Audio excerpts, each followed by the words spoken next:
from the News Channel 5 network, this is the Plus Side of Nashville. Hi everybody, I'm Tuwanda Coleman. Thanks for joining us. Well, have you noticed all the weight loss plans out there promoting a high protein diet? On today's show, we're going to talk about the reason for that and the impact protein has on our health. Registered dietitian Sarah Jane Bedwell will join us in just a bit to break it all down for us. But first, you know, so many of us take knowing how to read for granted. We learned how to do it at an early stage of our lives and just never looked back. But there are a lot of people who reach adulthood never having learned how to read. My guests today are from Read to Succeed, and they work to help folks learn how to read. I'd love for you to join me in welcoming Lisa Mitchell, who is the Executive Director of Read to Succeed, along with Debbie Mankin, who's the Adult Literacy Coordinator. Welcome. Thank you. You ladies are doing great work. Thank you very much. And you come to us, you're based out of the Murfreesboro Read to Succeed program, but there are others around, you know, our area for folks who need to learn how to read. If you would, Lisa, let's talk about some of the statistics, because there are a lot of people who have gotten to adulthood and don't know how to read. There really are, and it was as surprising to me when I started working for Read to Succeed, as I'm sure it will be for a lot of your viewers, that 1 in 8 Tennesseans struggles with literacy. Wow. And 2/3 of children that are not reading proficiently by the 4th grade will either end up in jail or on welfare. So those are some really scary statistics that we work every day trying to minimize. So by the time we reach the 4th grade, if we're struggling, if our children are struggling to learn how to read, do they lose interest, you think? Why is it that they never really grasp reading? Debbie's our educator. Yes. I think a lot of the reasons is that they get to the point by the time they're in 3rd grade that they know if they are a good reader or not. And so they pick up coping skills in order just to be able to get by. And because our education system sometimes is overwhelmed with the demand for help with those people who are not good at reading, then as long as they don't have an advocate for them to be able to go and say, you know, my child needs help, then a lot of times they just keep getting passed on, unfortunately. So, well, Lisa, let's talk about the people that you actually serve. Adults, you also offer English as a second language classes. There's many different types of people who have reading problems that you work with. Talk about some of the people you serve and your overall mission in helping them.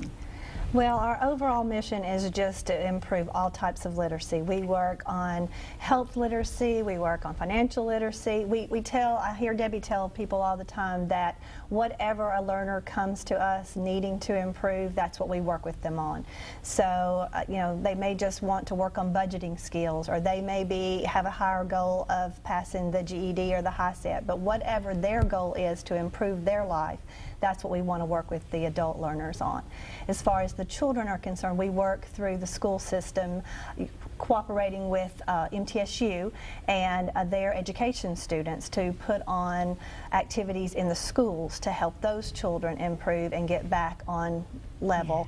And a lot of times we find our adult learners through those programs in the schools, because a lot of times we find out that the children that are struggling also have struggling parents, so it all kind of works together. If you don't have a parent who ever reads to you or points out the importance of reading, then chances are you may never learn how to read as well. Well, I know, Debbie, you work very closely with the adults and helping them learn how to read, and we've got some pictures of just how you sort of help these folks get tutoring. Do they have an adult that's assigned to them? Is that how that works? That's exactly how it works. We require our tutors to go through a 6-hour training procedure that we do with them, and then they do some online training also. And then once they are trained, I work to pair them up with the learners that come to us. And one of the beauties of our program is the flexibility, because I ask the learners when they come, when would be a best time for you to be able to work with a tutor, and I also ask the tutors the same thing. So we pair them up at a convenient time for the two of them to actually be able to work together. So, well, I know one pairing that I think has been a very success right there. We have, is that Cecil?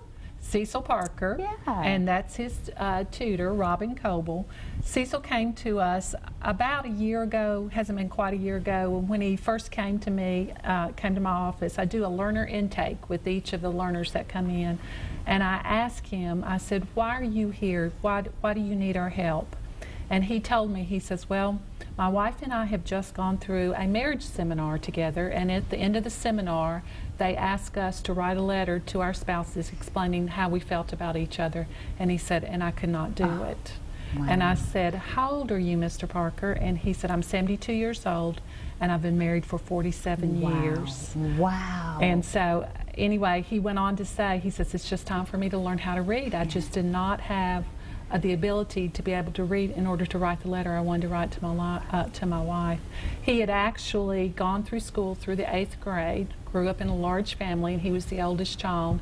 And when it came time for high school, he thought he was going to get to go to high school and actually had prepared to do that. But on the first day of school, when all the children went to get the new clothes that they were supposed to wear to school, there was no clothes on his bed.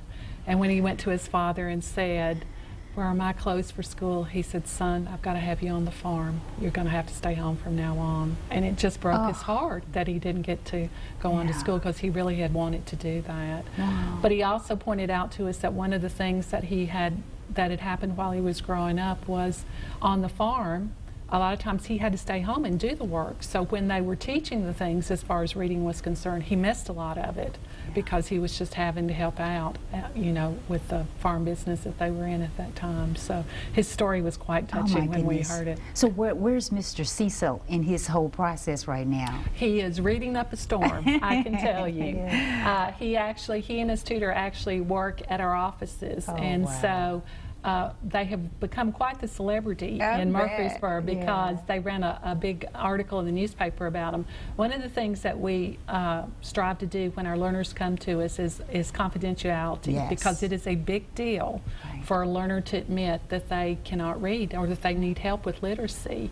But we got his permission in order to be able to run his story, and he's gotten cards and notes from people all around, you know, congratulating him on the fact that he was willing to admit that there was a problem there and that he needed help with it. Well, he's got a wonderful story. We so appreciate he allowing us to share more of it. And we've got some more pictures. We've got more information on the whole Read to Succeed program, but we got to take a break. And when we come back, we'll have more on Read to Succeed right after this. So stay with us.